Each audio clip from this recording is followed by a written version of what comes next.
Hello, everyone. Happy Wednesday, August 14th, 2024. Good morning, good afternoon, good evening, depending where you are located. We can see that you're coming in, and if you want to, please let us know in the chat function where you're joining us from. It's always exciting to see that. We are delighted to welcome you to our webinar today titled How to Up Your Game, Freelancing for the U.S. Department of State.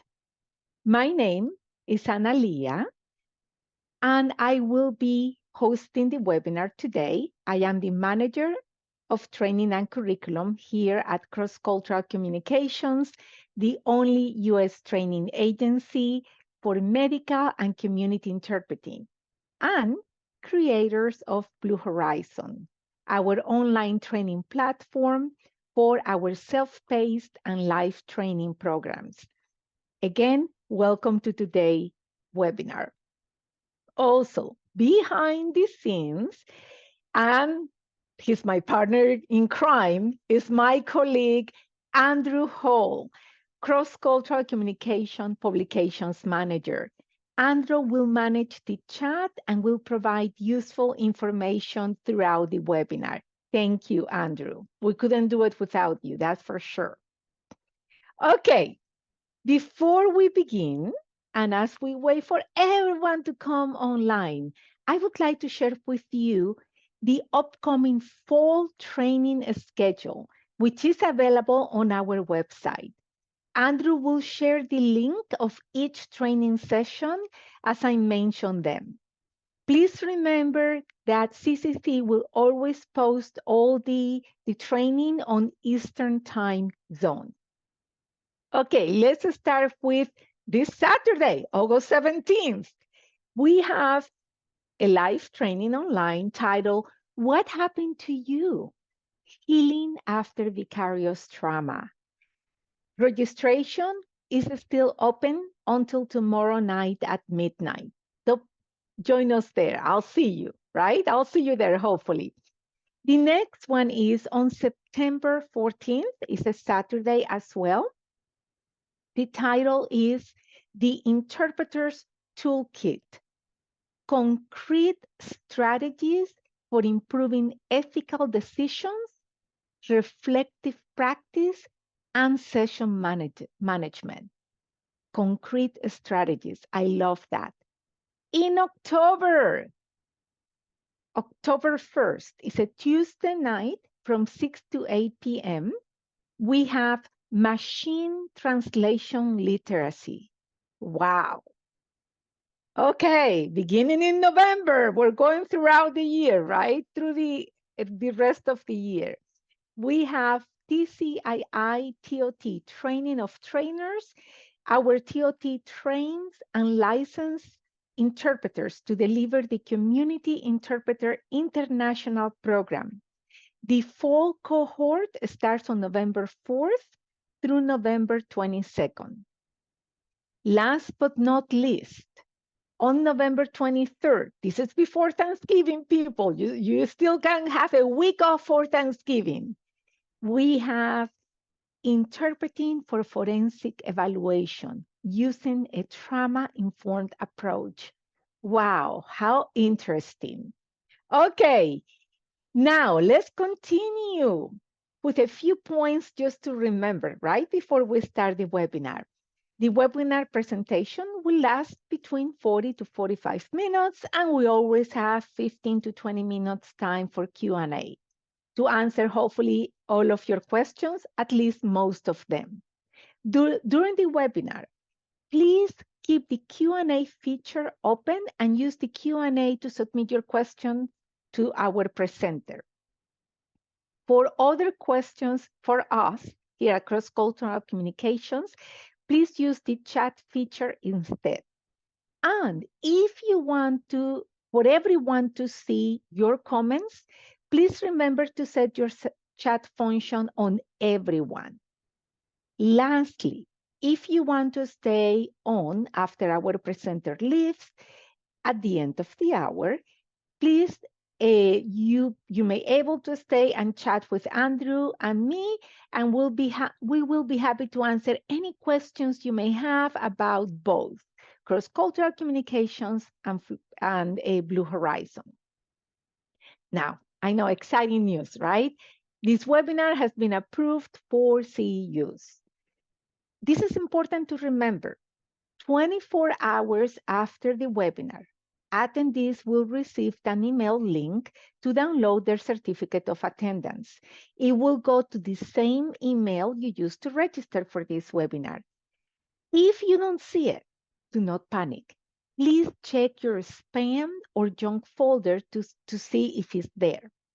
Certificates are only available for attendees of the live session of this webinar, and they must be downloaded within 2 months, ladies and gentlemen, of today's session. Please remember that. Now, without further to do, let's begin our webinar, How to Up Your Game, Freelancing for the U.S. Department of State. And we are welcoming Katty. Let me tell you about Katty. Katty Kauffman is a seasoned conference and court interpreter, a member of the International Association of Conference Interpreters, and an instructor at the York University's Graduate School, which is conference interpreting. Now, before I continue, she has an extensive bio. We had to truncate it a little bit today, but this is so exciting. Trained in Chile and the United States, her extensive conference experience includes, listen to this, presidential summits, general assemblies of international organizations, and countless events for the private sector. She regularly provides services in person and more recently online to the U.S. Department of State and international organizations. Katty, thank you so much for joining us today. The floor is yours, and I'll see you in a little bit. Thank you, Katty. Thank you. Thank you very much, Analia, and thank you as well to Cross Cultural Communications for having me. Thank you also to all of you who've already mentioned in the chat where you are calling in from or where you're dialing or joining us from online. That's terrific. I do see that the vast majority are based in the US, which is fabulous for the purposes of this presentation because it is really limited to people who are either citizens or residents of the United States. So really important. Thank you also for the folks who are saying such kind things about me personally in the chat. I hope not to disappoint. Tatiana can barely hear me. I've just adjusted my microphone a little bit. Hopefully that will help. If anyone else is having that issue, please do let me know. All right. As long as we have you all in the chat, I am going to ask you to give me an idea of your language combination.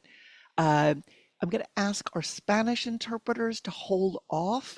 I know there are a lot of you on the Zoom call today, and as a Spanish interpreter, I love you, but I'm really curious to see what other languages we have, and I'm afraid we're going to flood it with comments about Spanish. So if we could ask the other languages to pop in first, that would be great. Terrific. French, English, Russian, Arabic, Ukrainian. Wow, this is going too fast for me to follow and read. Armenian, Farsi, Tagalog, Polish, ASL, wonderful.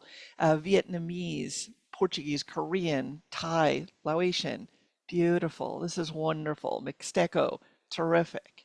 This is wonderful. Somali, look at that. What a wonderful combination. And this is great because obviously these languages are what are often called in the US of lesser diffusion and can be really hard to come by for either at the conference level, certainly, but certainly for state and a lot of agencies as well.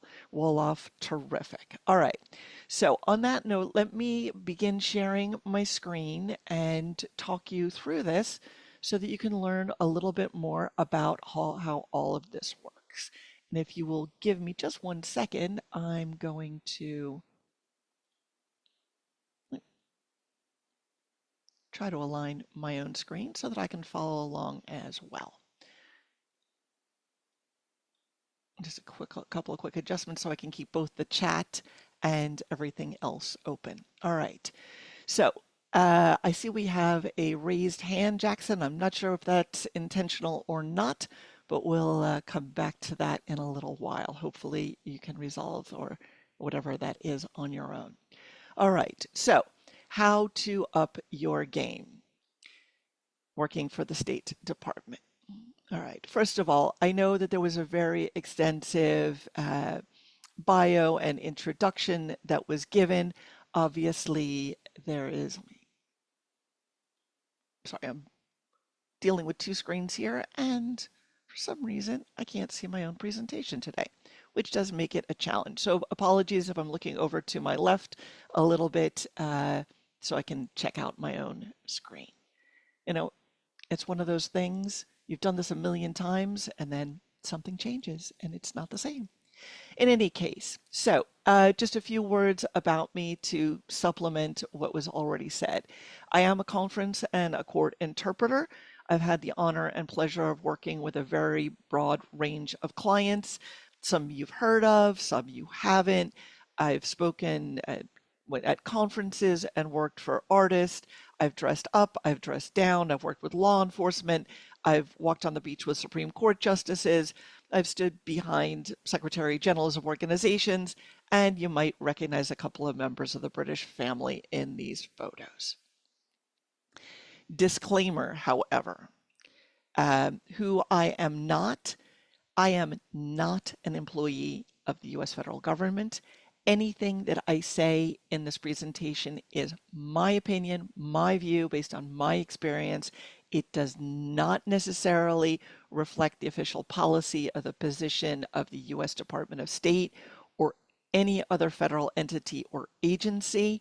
Please do not ever say, I went to this presentation and Katty said, my word is just my word. It carries no weight whatsoever with the federal government, with the Department of State. So please, please, please understand that everything I say is comments that are my own, and they should absolutely not be attributed to the Department of State, to the federal government, to any government in any way. I am a private citizen with experience working as a contractor for the US Department of State. That's it. That's as far as I can speak of. Yes, I will be sharing the slides. Actually, no, we won't be sharing the slides on this one. I'm so sorry. I'm not able to do that for this one because of the photos that are in it. So no, we will not be able to share the slides. All right. So what is this all about? The Office of Language Services, and there's a lot of alphabet soup in this. Lots of acronyms and things that can be kind of hard to keep straight. But the Office of Language Services, known as LS, in the U.S. Department of State, keeps a roster of international visitor liaisons, translators, and interpreters that have been tested by the Department of State and vetted in a very broad array of languages. Now, those individuals can be assigned, that is to say, hired on a contract freelance basis to provide language and liaison support. Now, I'll talk a little bit more about what that liaison role is in a minute. To support U.S. government agencies, starting primarily with the U.S. Department of State, but others as well, for bilateral meetings, conferences, training projects, exchange programs. I'll be referring primarily to the exchange program component today, and as well as others. Whoops, sorry, my bad. Okay, so what jobs do freelancers do? First of all, translators, of course, perform written translation work. The international visitor liaisons are these freelance contractors who support English-speaking participants of public diplomacy and foreign law enforcement programs. So in other words, if you ask me, Katty, do I have to be bilingual to work with the State Department? The answer is actually no. You can be an international visitor liaison if you only speak English. Okay, and I'm dividing this role up into two slides to keep it from getting too busy. So first, we're talking about the translators and the international visitor liaisons, or IVLs. The next group, right, are the interpreters. So for this, we have liaison interpreters and seminar interpreters, as well as conference interpreters. For our purposes today, I'm going to be focusing on the former two, on the liaison interpreters and the seminar interpreters. One of the greatest needs that we have, or the State Department has in language services, is for the International Visitor Leadership Program, or IVLP. That's administered by the Department of State, specifically what's called the Bureau of Educational and Cultural Affairs, or ECA, within the Office of International Visitors, or OIV. I told you it was a lot of alphabet soup, right? There are a lot of acronyms in here. In any case, during these programs, the liaisons and the interpreters travel across the United States with visitors on the International Visitor Leadership Program, or IVLP, to learn and connect with their U.S. counterparts in a specific industry. Program lengths vary from 10 days to 3 weeks, and the assigning unit within language services assigns, again, hires, interpreters, and liaisons to accompany these visitors during this program, these U.S. government-sponsored exchange programs. And once again, programs with English-speaking visitors are accompanied by international visitor liaisons, or IVLs, right? And I see that Rosie Encinas has raised her hand. Rosie, if you can put a question or a comment in the chat. And I see we also have CD Online, who has worked for State as a court interpreter, conference interpreter, and liaison for IVLPs. That's terrific. Wonderful. Glad to have somebody with experience. And please feel free to share your thoughts and comments as I'm moving along in the chat. All right, great. Obviously, there are conference interpreters as well that are hired through the State Department and that are tested and so forth. That's a much higher level than I really want to focus on here today. As I said, focusing more on the liaison interpreters and the seminar interpreters. Okay. So who can be an interpreter or a liaison with the U.S. Department of State? First and foremost, are you legally able to work in the United States? This is crucial. If you do not have status, if you do not have a work permit in the United States, the answer is no. All right. Unfortunately, the State Department also cannot sponsor your visas or anything like that. You already have to be either a resident with a work permit or a U.S. citizen to be tested and be on the roster and be hired by the State Department. The next thing that you need to be able to do is pass a language or an interpreting test if you are applying as an interpreter, as well as a general culture test. So it's a test about American culture.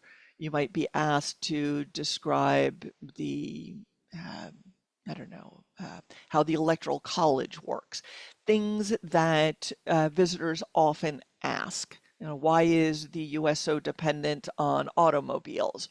Why isn't there a greater network of trains or public transportation? Things that come up very frequently that, as I said, a lot of visitors ask and inquire about. So it's a general culture test uh, on general sort of topics of interest in the United States. The next thing that you have to be able to do is pass what's called a public trust security clearance review. This is technically not a clearance, it's more of status. It's a very basic background check but a little bit more intensive than what you would normally get to be eligible, for example, to work in court. If you can check off yes to all of these things, you're able to work in the US.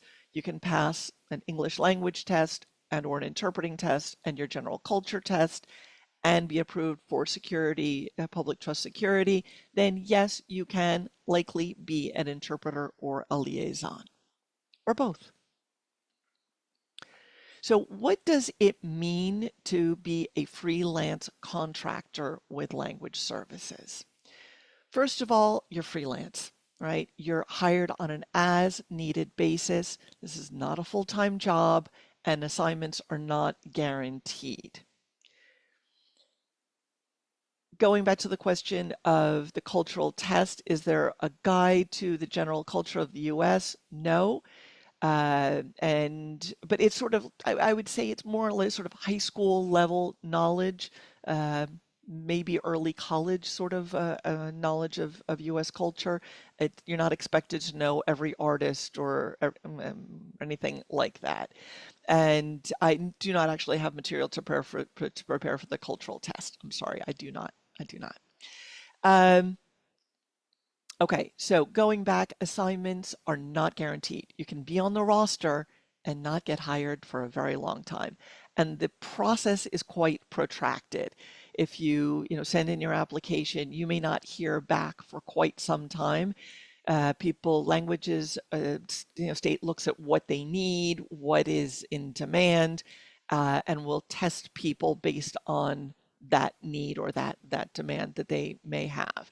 So if you are in a very rare language, but there happens to be an uptick in demand for it, you may get invited to test earlier than a language for which there's more, or there are already a lot of people on the roster. It really depends. There's no set rule on this. Second, you are paid a daily rate, including travel days. There are different rates for different levels and different roles, and those new rates and fees are determined annually. There is usually a cost of living increment for those rates. So what a liaison is paid, what a seminar interpreter is paid, what a conference interpreter is paid, is set by the Department of State on an annual basis. It's not negotiable. You accept it or not. But you are paid when you go out on these travel assignments. You are paid for all of the days that you are working, all of your travel days, and in addition, you get a stipend. So you get some travel expenses to the locations and so forth. So there's a per diem as well that is paid according to standard government rates. It's the GSA rate for each city. You get a per diem. Now, contractors are responsible for their own medical insurance. I'm seeing a question about where you can apply for these positions. It is not a position, right? So positions are permanent employment. That's permanent jobs. This is not a position, right? Is to apply to be to take the test and potentially be on the roster to potentially then be able to be called and assigned and hired for a given assignment. I will give you the information on where to look, what website to go for further information in just a minute. There's a question about whether some of these assignments are virtual. Yes, during the pandemic, there were a number of virtual programs for the International Visitor Leadership Program. That programming has all gone back to being in person, not online. So while there are some meetings at the conference level that are still being done online, the International Visitor Program and most of the exchange programs are done in person, not online. So what qualities is the State Department looking for in these individuals and the people that are working for state?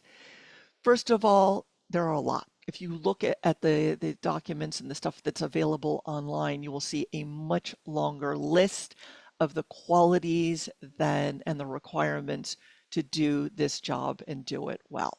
I've tried to summarize them here in this slide.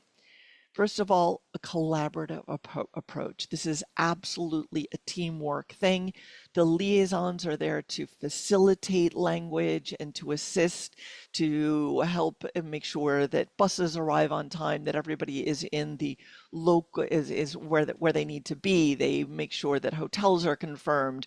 They check in people for for baggage. They facilitate if someone needs to, God forbid, have to go to a hospital and so forth. And the seminar interpreters are there to interpret using portable equipment. I'll show you a couple of pictures of that in a minute for the meetings. Uh, but it's still a team effort. You really have to be a people person and have a collaborative approach. So very strong teamwork, community building skills, truly exceptional interpersonal skills for diverse audiences. You're going to be working with people who are often very different from you. You come from different backgrounds, have different belief systems, maybe people who are handy capable, and so forth. So you really have to be quite adept in working with diverse audiences and diverse people. Deep cultural awareness of and interest in U.S. history, politics, and social issues, as well as global issues. You have to be uniquely well informed to do this job and do it well. Problem solving skills, including potentially under emergency conditions. Things happen, right? Your flight was canceled, your flight was delayed, your hotel for some reason doesn't have the reservation, the hotel had a fire and they can't receive you, uh, the meetings get canceled, buses don't show up, there's an accident, all kinds of things happen, and you have to be able to sort of roll with those punches, be very flexible, and contribute to the problem solving. There is a report that is involved, and you need to be able to communicate orally and in writing with the rest of the team using effective use of technology.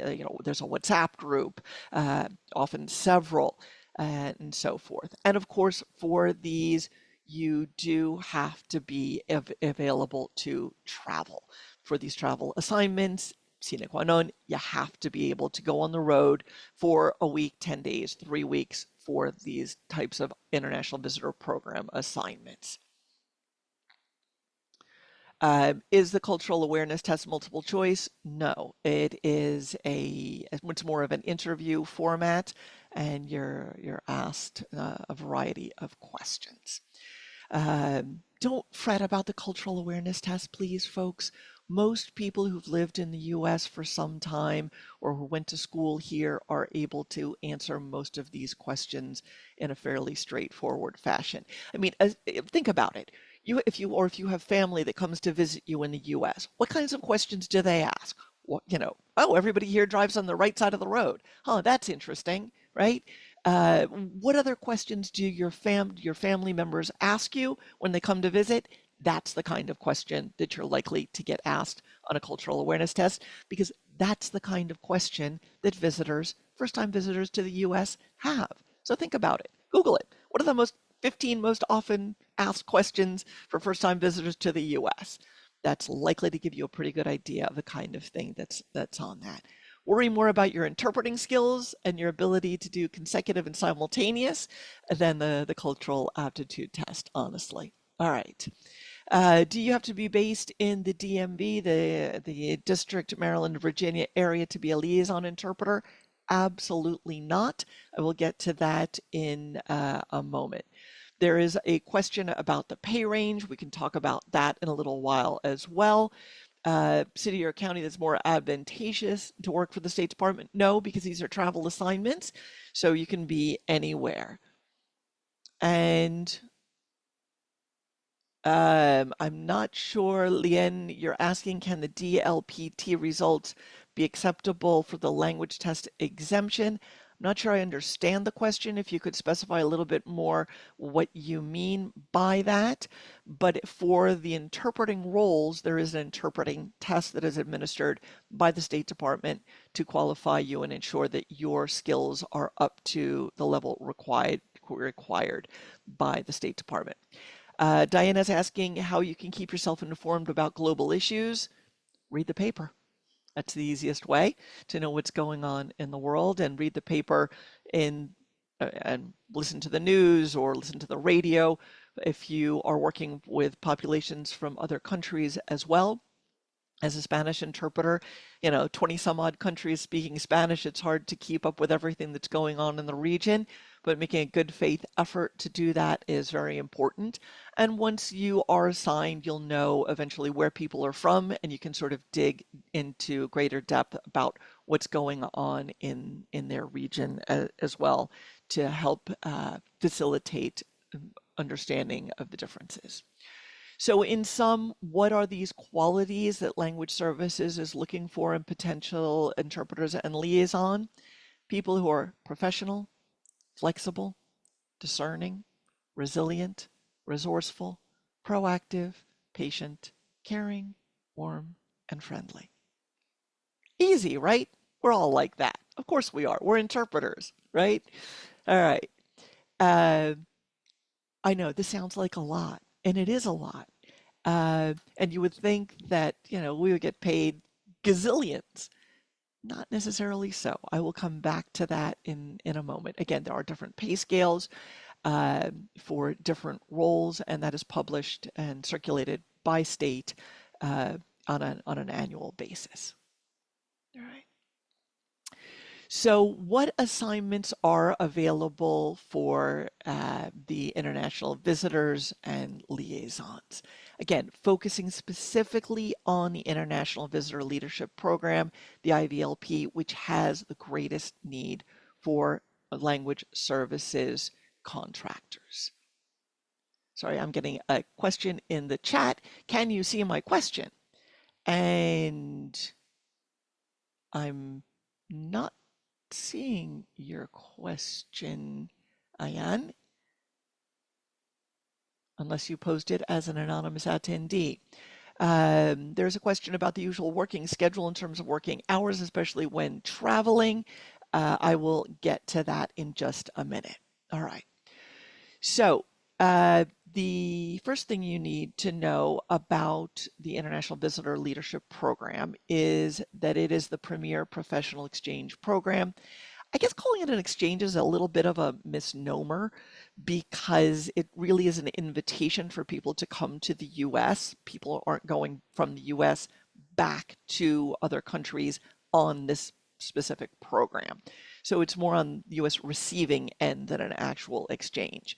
But that's the name. I understand there's some consideration of changing the name, but for the time being, it was launched in 1940, so it's now in its 84th year, it brings annually around 5,000 international visitors to these projects, again, for 10 days to 3 weeks. Participants in these programs are selected, they don't apply, they're selected by the embassy in their home country. There's only the nomination. Here in the US, these visitors have professional meetings with their US counterparts in multiple cities, often 3 to 5 cities over the course of 3 weeks. And there are cultural opportunities built into the projects, including sports, theater, music, and home hospitality. So to answer the question of the usual schedule, there isn't one. Most working days are sort of 9 to 5, but you might have a home hospitality the night after. Travel days are usually just travel days, but not always.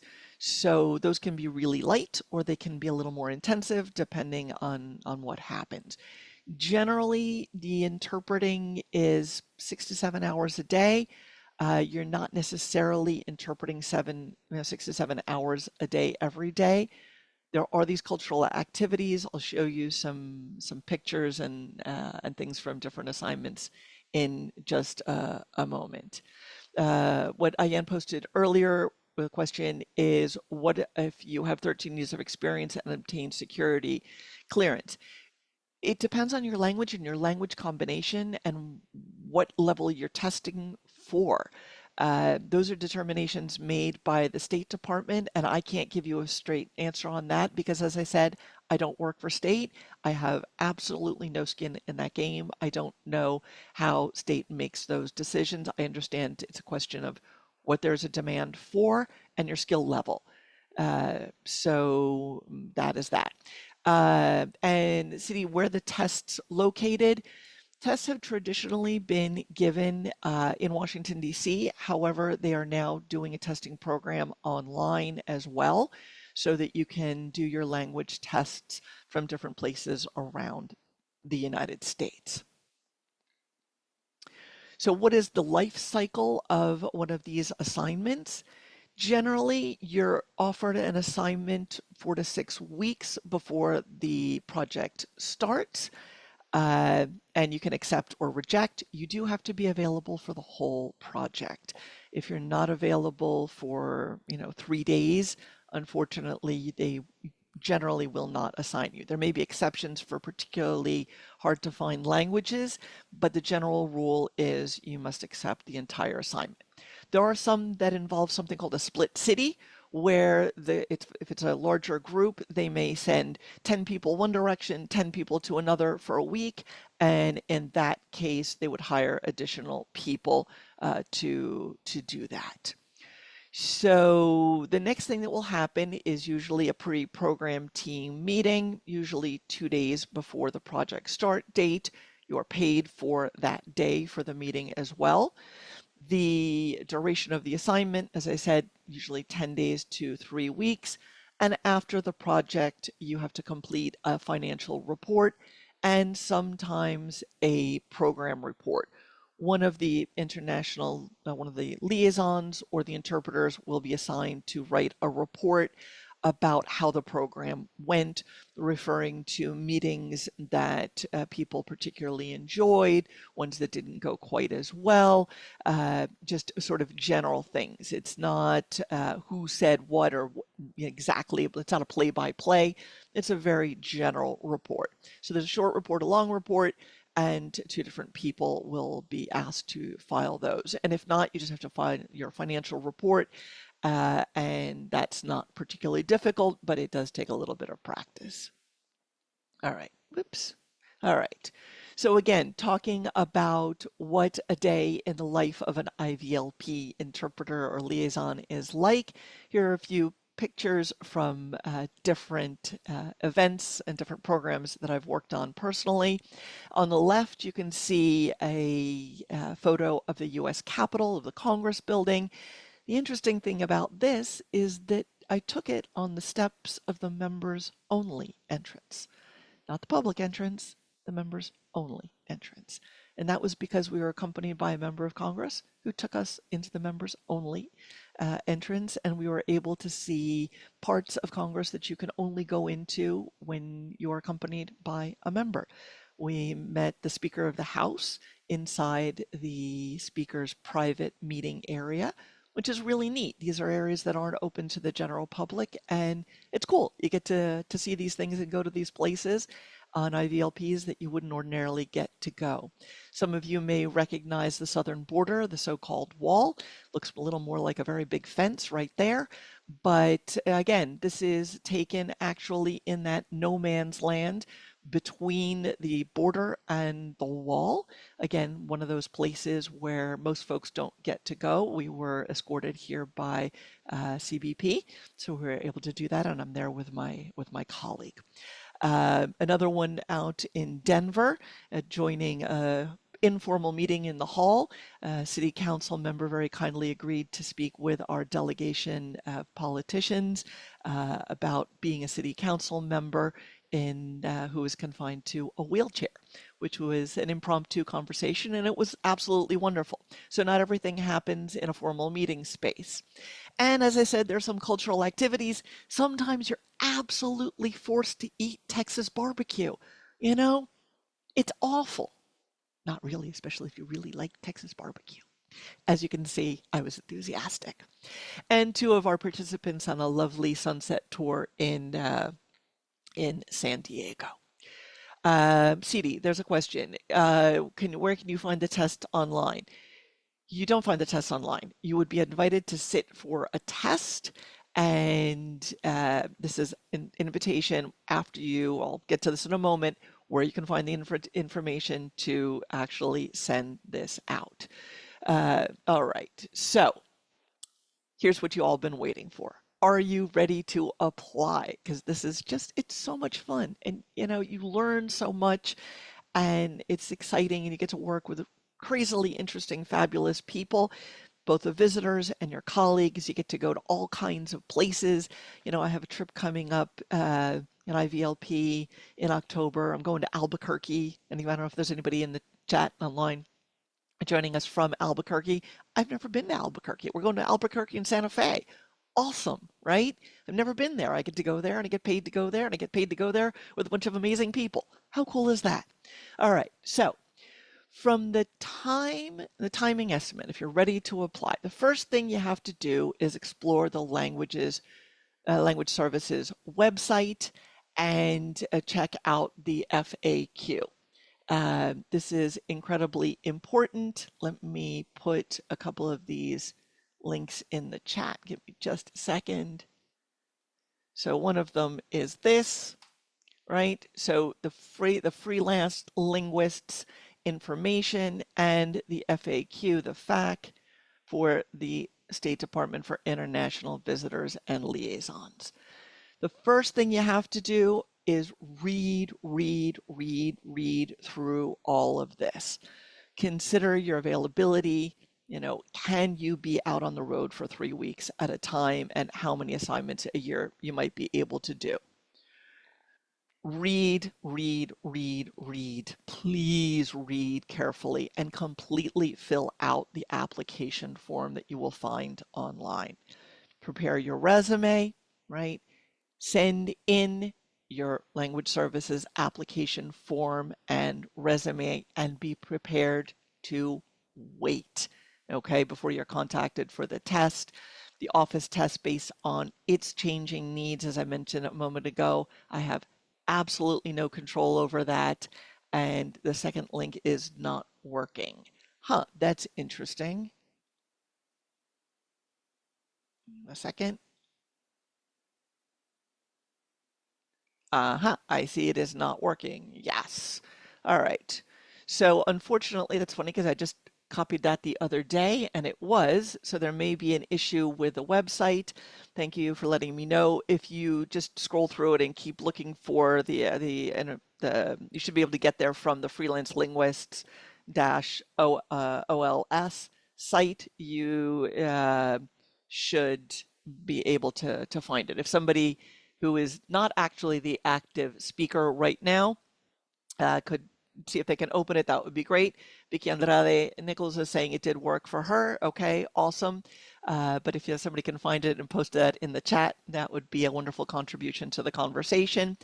Do you have to pay for testing? No. No, if you were invited to test, there is no fee for the test. All right. So again, let me stress this, and I know I sound like a broken record, but please don't be impatient. There are languages that are, as I said, more in demand. There's a greater need. There are limited resources in terms of the availability of staff to organize tests, to administer tests, to score the tests. So it really will depend. It may take a considerable amount of time before you are actually invited. Sometimes it takes them a while even to respond. Uh, so it can take a while. And then even if you are invited to test, it can take a while to get your results back. And then you have to go through the whole public trust security review process. And then you have to do the whole onboarding process. So between the time you test to the time that you might get your first assignment, I think in my case, it was 18 months, 2 years. It was a long process. So, be careful with that. How long does the test take? And is it in the morning and the afternoon? That depends again on language services, and it also depends on the position that you're testing for. Are you testing for just in English as an international visitor liaison? Are you as testing as an interpreter liaison, as a seminar interpreter, a conference interpreter? All of those tests will have different durations and different challenges associated with them. Okay. So frequently asked questions about this process. And I said it before, I said it again, I said it about 10 times. One more time now. Do you have to be a U.S. citizen or permanent resident to freelance for the Department of State? Yes. Once you have completed the onboarding process, cannot you say that you work for the State Department? No, no, no, no. You can say that you are a contractor to the United States Department of State, but you cannot say that you work for the State Department. Can you say that you are a diplomatic interpreter? No. In many other countries, anyone who does works with diplomats can say that they are a diplomatic interpreter. In the United States, the title of diplomatic interpreter is reserved for staff interpreters at the United States Department of State. So once you've completed the process, you can say that you are a contract interpreter with the U.S. Department of State. That is it. All right. And this is really, really important. What languages constitute hard to find? I believe I have a slide on that. And if I don't, huh, I don't. And I'm not sure why I don't. Um, I will find it somewhere else and I will share it with you uh, while we are trying to answer other questions. I apologize. I was pretty sure that this it was in this presentation and it's not. I do have it on another slide deck, so let me get to that in just a moment when I stop sharing this one. All right. So I said this before, but once again, to answer the question, I don't live in the Washington, D.C. area. Can I still freelance for state? Yes. It's actually encouraged to have people on a team that come from different parts of the U.S. for cultural diversity as well, regional diversity. I often work with people who are based in California, in the Midwest. I'm based on the East Coast, and so when assignments are given out, that is very common. Is the test hard? Again, that depends on your skills and where can you find more information. You can get it at that website that's already been posted in that link. All right. Yes, can someone please share the FAQ link that is working? Uh, that would be great. I don't know if people are clicking on the same one or maybe there's an extra S there that shouldn't be there. If you can take a look at that, that would be great.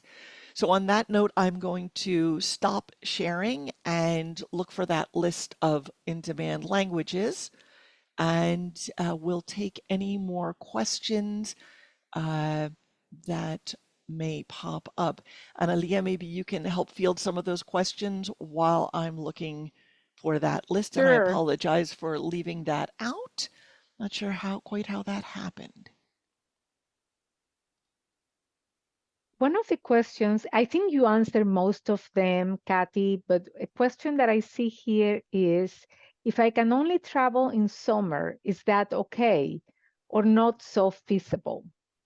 It is possible there are some colleagues that only have availability during certain times of the year, and they let Hmm. their assigning officer know that. It doesn't guarantee that you will get an assignment during those times of the year. There may not be an assignment available in your language combination at that time. So it does somewhat limit your possibilities, but it is certainly you can certainly it's feasible. You can tell your assigning officer that, yes. Um, Wonderful. Okay, let's see. Another one. I understand. We have to wait. I applied 8 months ago and never heard back. Is that the right amount of time for Spanish, or should I reapply? Sorry, how many months? 8 months. Um, Again, it does depend. It's completely up to state, and there's no set timeline for it. I can only speak to my own personal experience, and my own Mhm. personal experience is that that's normal. Mhm. uh, but again, I don't believe that you should reapply. If you got some sort of a response, even if it was just sort of electronic saying, "We got your application, thank you," then it means they have it. There's nothing really to be gained by reapplying. All right, let me share the screen. What languages are the ones that are most in demand? Let me just pull this over so I can see it as well. Um, so language services, at the time this slide was created, which was last year, I received this from language services. This is their slide. Um, they are accepting, obviously, interpreter applications in all languages, but last year they were particularly looking for these: Scandinavian, Southeast Asian, Central Asian, languages on the Indian subcontinent. And again, at the time this slide was made available to me, the ones with an asterisk next to them indicate a critical need, and I've highlighted those as well. I've put them in bold. So let me just read them: Albanian, Arabic, Azerbaijani, Bengali, Czech, Dutch, French, German, Greek, Hungarian, Italian, Khmer, Korean, Lao, Latvian, Mandarin, Polish, Spanish, and Turkish. So at the time, this was probably, I guess I got this in maybe October of last year. That was what they were looking for. The state had piloted something called the Hometown Recruiters Program, where they had enlisted people like me who have done a lot of these to go out and try to identify new applicants, and they provided a slide deck to us, Mhm. and that slide was taken from that slide deck. This is a wonderful information, Kathy. Let's see. I'm just perusing through the different questions. Is it test for the English language or for the language of interpretation? It depends on what role you're applying for. If you are applying as an international visitor liaison, that is to say, someone who only speaks English, then the test is only in English. If you are applying to be an interpreter liaison, right, in that case, then there is a test in the foreign language and a test of some basic consecutive interpreting skills. Excellent. Okay, another one. Sorry, I missed if I missed this. Are there State Department assignments outside of the DMV area? Are there are and are there also virtual online assignments? Right. So, yes, you can apply from anywhere. You can work from anywhere. Most of the IVLPs start in Washington, D.C. They usually start with what's called a federalism briefing, which is a briefing by a professor on how the US federal government works. A lot of countries don't have a federal system. And so it's novel and it's important because then we'll be going out and talking to people at the state, local, and regional levels. So it's important for our visitors to understand the different levels Mhm, of US government. So that is usually the starting point, and generally they'll have a set of meetings, not always, because things vary. There are different types of programs, and not everything is an international visitor leadership program of the same nature. There are some that are called on-demand programs, and those are a little bit different. mhm. But generally, they start in Washington and then go from there. 3 to 5 cities. 5 cities in 3 weeks is a lot of travel. Wow. Yeah, it's a lot. It's a lot of travel. So I'm doing, let's see, yeah, I'm doing 5 on my next trip. So we're gonna be bouncing around a lot. Exciting and exhausting, but at Yeah, least exciting, right? yes, absolutely, Okay, absolutely. here's another one. Can you take the test locally or do you have to travel somewhere to take it? Okay, so the test is a test that's administered by the Department of by Language Services at the and by the Department of State. It is Mhm, their own test. It's not like a court interpreting test. It's designed again, and it depends on the level. International visitor liaison, interpreter liaison, seminar interpreter, conference interpreter. So it's not one test. It depends what you're applying for, and mhm, that's going to depend on your background. But it can be done either in person in Washington D.C. for people who are local, or it can be done online. To the best of my knowledge, that was the latest information that I received. So it varies. I don't know whether there mhm. are certain levels that they're now requiring you to come into DC. When I took it, it was all in person. The online option didn't exist. I've been doing this quite a while. My first IVLP was, okay, you ready, folks? I was going to ask you, when did you start My first to say, IVLP was in 1990. wow. Yeah, yeah, And I've been doing Kathy, this a long time, and I love it. before I read the next question, this leads me into how did you get involved? How do you get interested in this, in actually being active in this type of interpretation? Who wouldn't be? You get to travel. It pays, sort of. It's not as much as one would really command. Certainly not in the Hmm. conference sector. Uh, but it's not bad, and you are getting paid. I get paid to go on sunset tours of San Diego Bay.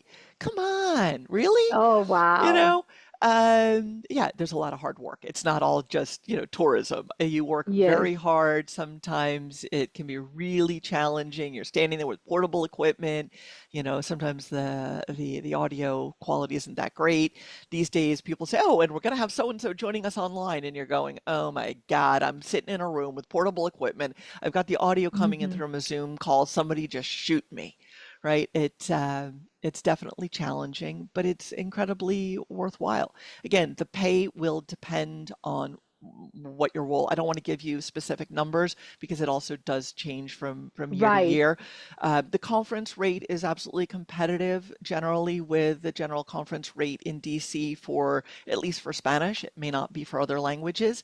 The seminar rate is competitive with generally the roundabout what's paid by federal courts for a full day, and the liaison roles pay less.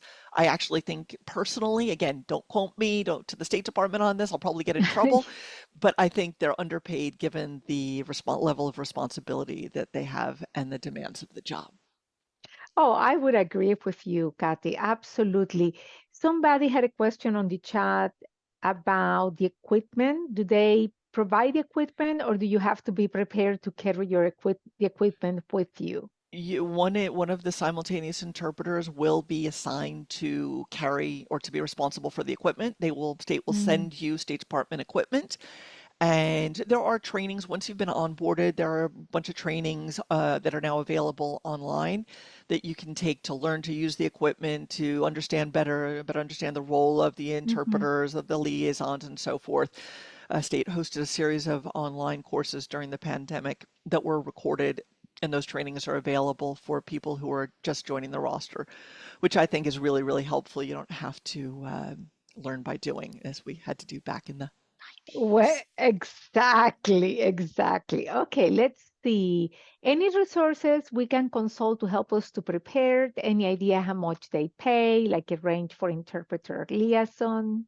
Right. So I don't want to give specific figures, but the for interpreter for the liaisons, it's usually right now, I think it's in the sort of 300, 350 a day range. Mhm. And as I said, for seminar, it's competitive with a little bit better than what you would get in federal court. And the and conference is competitive really with at least for Spanish, with the sort of the going rate for conference, Mhm. uh, at least in the DC area.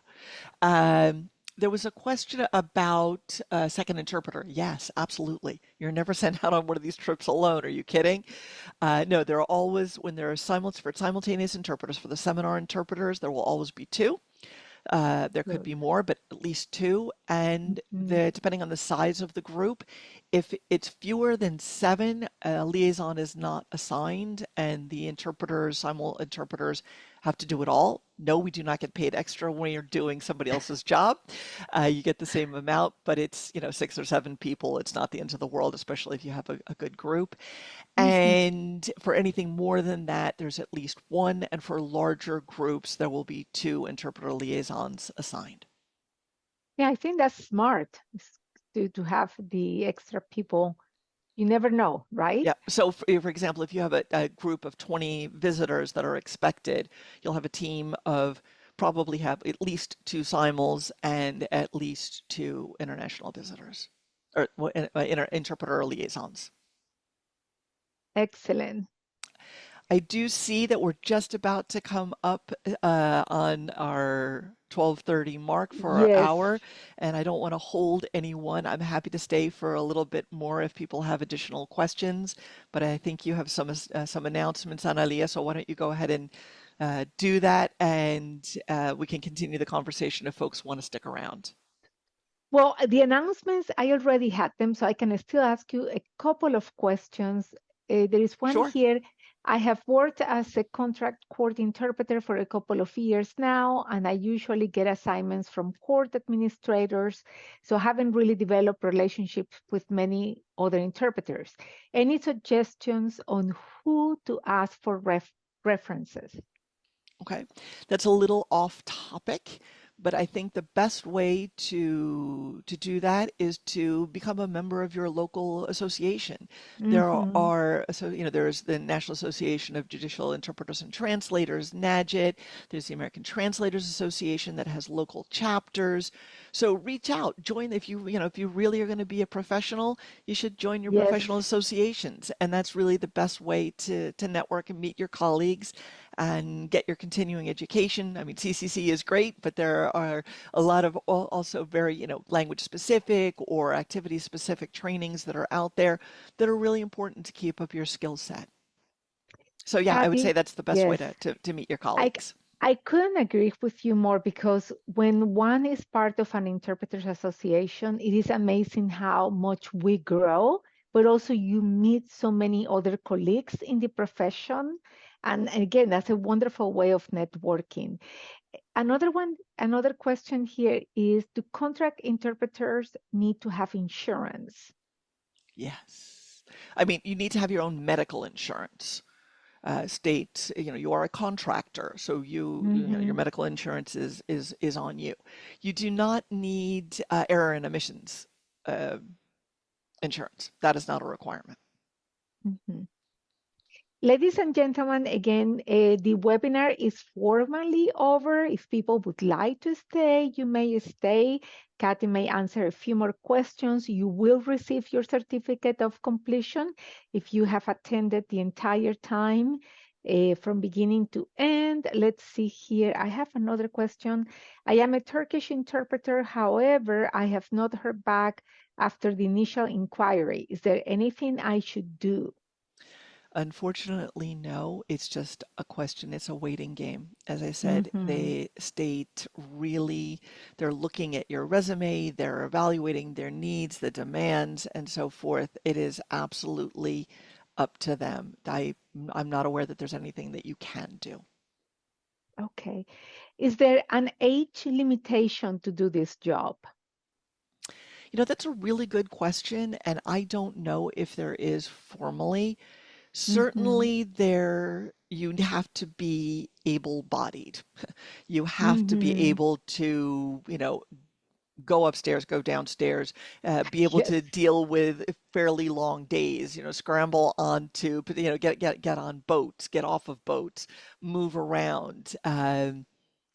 It, I can't, I mean, technically, I assume that state could not discriminate against someone who is confined to a wheelchair, but I think it would Mm-hmm. be incredibly challenging in Yes. practice for this type of assignment. I don't know if there's some sort of an exemption or what. I don't know. I don't know the answer to that. I really don't. I think it's a great question, and I will ask because I don't know. Thank you for the question. Yeah, interesting. Here's another one. Kathy, were you a medical, legal, or education interpreter before? I'm one of these people that does everything backwards. Okay. I started as a conference interpreter, then I got certified as a court interpreter. I don't do medical. Absolutely do not. I am completely incompetent. Well, I think one of the qualities of a good interpreter is knowing what you're good at and what you're not, Uh-huh. and acting ethically and appropriately and not accepting assignments for which you are not qualified. Me, medicine, mm-mm. You say, mumps, and I go, even though I know, right? So no, I do not do medical. And in court, the last vetting process that I went through was for SOCI. So I've sort of done it kind of in the reverse of the way that most people do. Well, hey. Sometimes that's the way it works, right? Another question here, Kathy, is can we keep in touch by email? Yes, you can reach me through CCC. They have your email, right? Yes, but also if you want to put it on the chat, you're welcome to Yeah, put it on yeah, the chat. I can absolutely do that. There is a question in the chat. Would your religion or political affiliation have any impact on your application? Hmm. Absolutely not. No, no. That Yeah, it one is shouldn't. very clear. No, no, no, that would be Mm-hmm. illegal. No, absolutely not. Yeah, no, no question about that. Um, is the language portion of the test more difficult than for state court interpreters? It's very different for seminar and for conference because it's focusing on a completely different area Mm-hmm. of work. So it's not a question of being more difficult. It's just different subject matter, really. Yes. El, everyone, I just want to say thank you so much for joining us today. What an incredible and informative topic, right?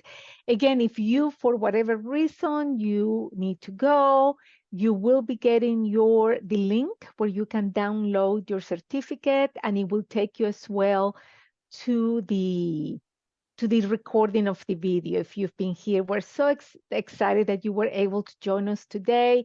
Again, Kathy, if you want to still take a few more questions, you're free to do so. If at any time you need to recuse yourself, you need to go. We are just so thankful that you took time to join us today here at Cross Cultural Communications because we know you're busy. Every once in a while. Yeah, thank you. No, it's Yes. been a pleasure, and thank you everyone for your wonderful questions and for joining today. And hopefully, you'll all apply and state will get this deluge and they'll sort of wake up and say, hey, I guess we better start answering these people because Kathy's at it again. I don't know. That's right. Oh my goodness Yeah. gracious. All right, terrific. There was another Mhm. question in here. There's a question in the chat about Russian. So, I don't, but whether, obviously Russian interpreters apparently not being in demand, it may be as a result of the war, other reasons. I think that really depends on your Mm, skill level. Certainly, I mean, I don't know, but I would imagine that at the conference level right now, there might be more demand. So mhm. absolutely apply because you never know. Yeah, Um, and because it does take so long for the process, it may you that you may not actually complete it for 2 years, and who knows what the demand will be like 2 years from now. right. So go for it. There's a question about being a solopreneur. If you apply in the roster as an individual or with a business information, you apply as an individual, but then for payment purposes, you can include your EIN, so you can get paid via your EIN rather than your social security number. So you get paid as a business rather than as an individual, but you apply as an individual. And state And does only hire individuals. Yeah. as you're looking on the chat, so many people are so grateful for the incredible information about this topic that you shared today and all your knowledge and your expertise. So I do want to echo everybody's sentiment. Thank you so much, Kathy. Absolutely. This has been phenomenal. Thank you. Thank you very much again. And let me take one last question here from Okay. somebody who's anonymous. Consecutive interpretation is also an option. Consecutive is used by the interpreter liaisons. The seminar interpreters are tested for consecutive as well as simultaneous.